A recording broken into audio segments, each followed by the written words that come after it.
Hey everybody, Kelly, Flip with Kelly. How's everybody doing today? Today I wanted to show you a little bit more about these non-sticky notes, business cards essentially.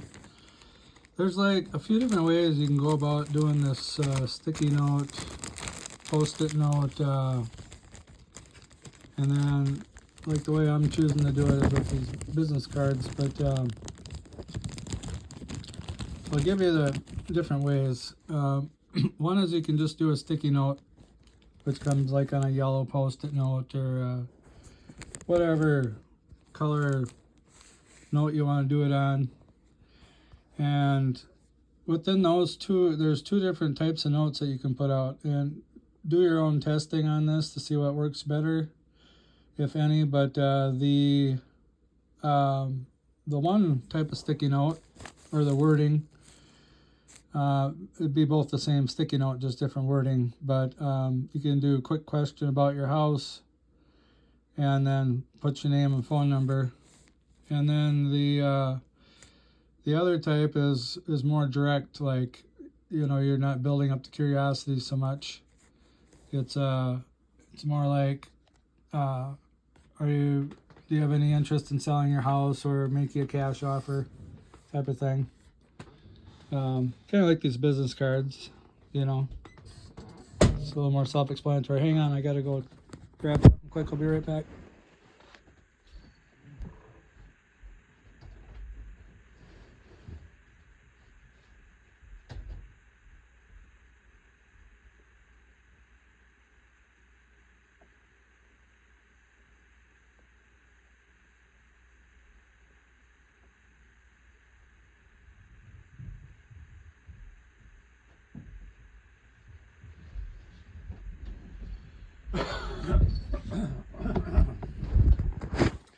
All right, sorry about that. I had a little something on the stove there. Working out of my home office here, in case you can't tell. The dog is going crazy he likes playing catch. So and then you could write out a sticky note, you know, like I just mentioned. Do you have any interest in selling your house? Put your name and phone number on there. The other way of doing it is you can get these pre-printed postcards, and then just, you know, have areas on there where you can write their name in by hand.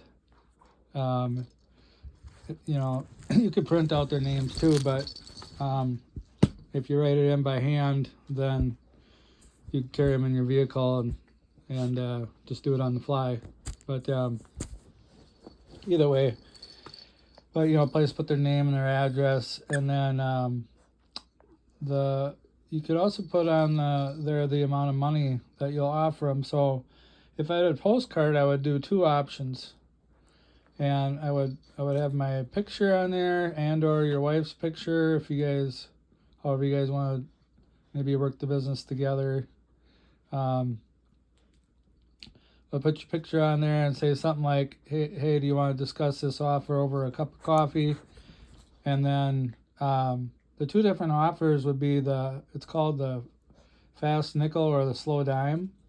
So the fast nickel would be more like your cash offer, your wholesale offer, your LAO,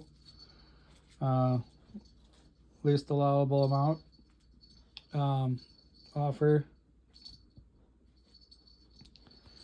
Least allowable offer, but so that's the lowest, least, and then, you know, so that would be your cash offer, right? And then the other offer, the slow dime, would be more like seller finance, or maybe you could do a subject to, but it'd be some way of being able to pay them more money, but you get more favorable terms out of the deal, like maybe no or low down payment, no or low interest. You can structure it however you want. Another way to do it is if somebody's got like 5 properties, you could structure the terms to where you buy one house a year from them. But you could put that in the terms. So you can get pretty creative with all this stuff, and that would help them with capital gains and stuff. And then the third way Well, there's more than 3 ways, but I mean, you got doorknob hangers, you got flyers. There's all sorts of stuff, but I'm just kind of talking about the top 3 ways that I would do it. So the third way, and then take that postcard and just shove it in their door or something. The third way is by doing these business cards in a Ziploc baggie, and then if it's a windy day, maybe you could. They sell these bags of rocks at the dollar store and stuff. Dollar General, Dollar Tree, those dollar stores. And you could put a rock in the bag with the business card so like it don't blow out onto the street or over into the neighbor's yard type of thing.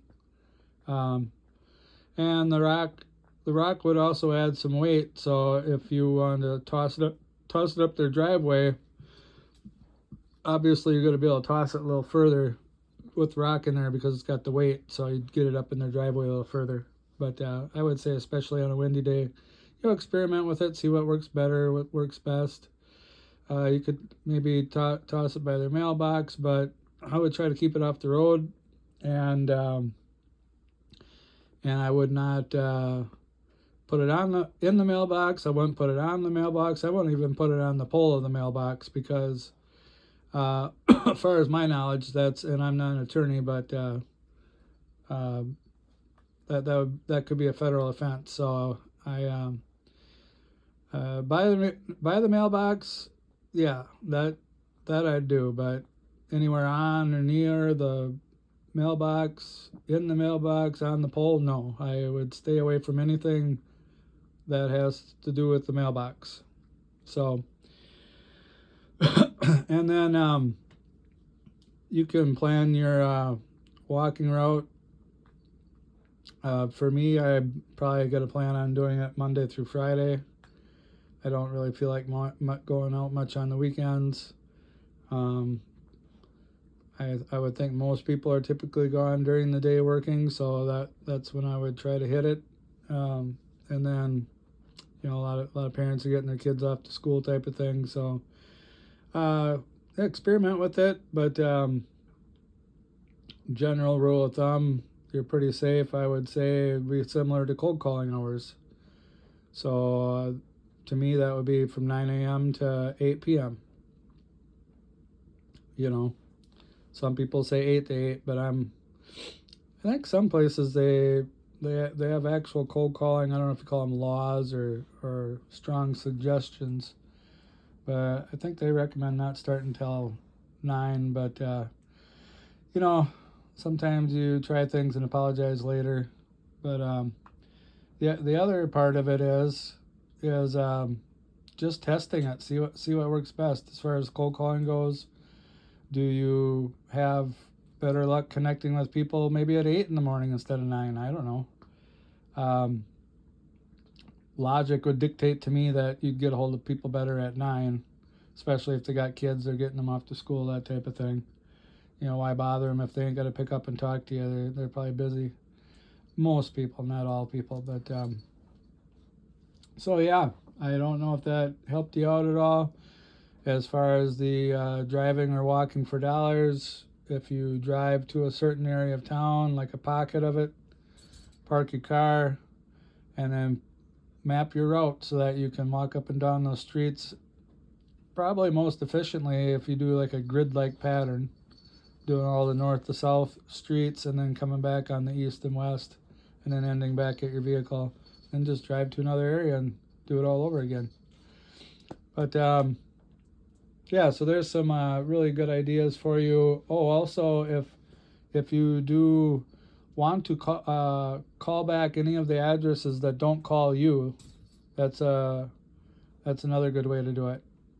And how are you going to know who calls you back? Well, you would just have to ask them for the address and or skip trace them. But any address that calls you back, then obviously those called you back and the rest didn't. So the rest of them, if you write down those addresses as you, or maybe you're using a software like Deal Machine where you can pin the properties, but you could just as well write them down in a notebook and an address, or take a picture of the property number with your phone. there's different ways to track what addresses you've delivered them to. So yeah, I hope that helps you out. Once again, when you're driving for dollars, you're looking for any property that doesn't look like a average or newer home. If the yard and or the house look decrepit or not normal, like maybe they've got tons of ornaments out in the yard, like way too many, that could be a sign of emotional distress. So I would just say anything that don't look like a normal, well-kept property. And the worse, the better. But yeah, those are the ones we're going after. The other thing you can do too is to look up if the property is owned by a landlord or if it's the actual owner. Now, if it's the landlord, you would be better off, unless it's vacant or something, you'd probably still be better off putting a sticky note on the actual owner's house. So if it's absentee owner, that would be a different address. So those you could either cold call, you could send them a postcard in the mail, or you could drive there and put a sticky out. So this is Kelly. You guys have yourself a great day, and if you found any value, smash that like button, subscribe, and I'll talk to you later.